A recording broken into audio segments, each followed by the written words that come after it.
तो आज एक कहानी सुनते हैं, सबसे बढ़कर कौन। अंगद देश के एक गांव में एक धनी ब्राह्मण रहता था। उसके 3 पुत्र थे। एक बार ब्राह्मण ने यज्ञ करना चाहा। उसके लिए एक कछुए की जरूरत हुई। उसने तीनों भाइयों को कछुआ लाने को कहा।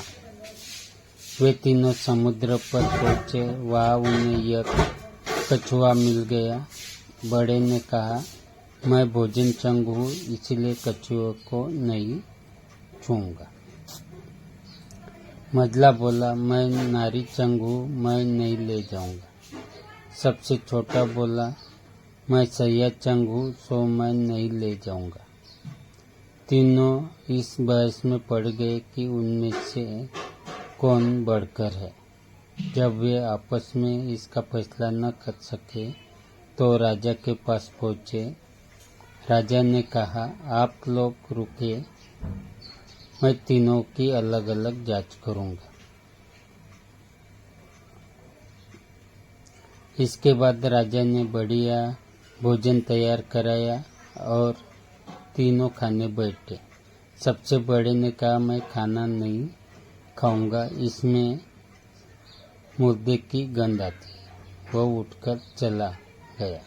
राजा ने पता लगाया तो मालूम हुआ कि वह भोजन स्मशान के पास के खेत का बना था। राजा ने कहा, तुम सचमुच भोजन चंग हो, तुम्हें भोजन की पहचान है।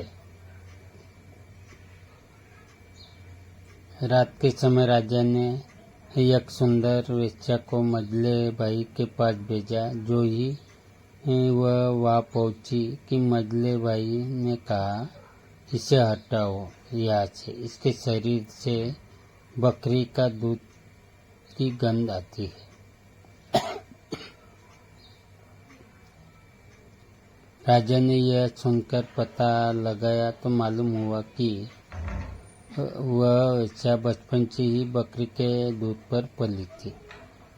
राजा बड़ा खुश हुआ और बोला, तुम सचमुच नारी चंग हो। इसके बाद उसने तीसरे भाई को सोने के लिए 7 गद्दों का पलंग दिया। जैसे ही वह उस पर लेटा कि एकदम चिक्कर उठ बैठा। लोगों ने देखा, उसकी पीठ पर एक लाल रेखा खींची थी।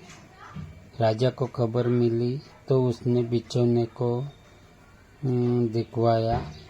7 गद्दों के नीचे उसमें एक बाल निकला। उसी से उसकी पीठ पर लाल लकीर हो गई थी।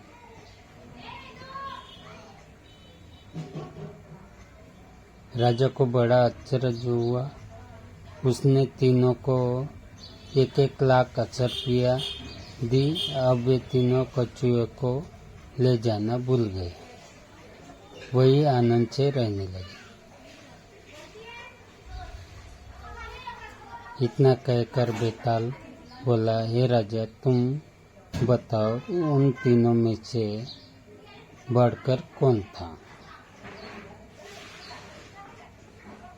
राजा ने कहा, मेरे विचार से सबसे बढ़कर सैया चंग था, क्योंकि उसकी पीठ पर बाल का निशान दिखाई दिया और ढूंढने पर बिस्तर में बाल पाया भी गया। बाकी 2 के बारे में तो ये कहा जा सकता है कि उन्होंने किसी से पूछकर जान लिया होगा।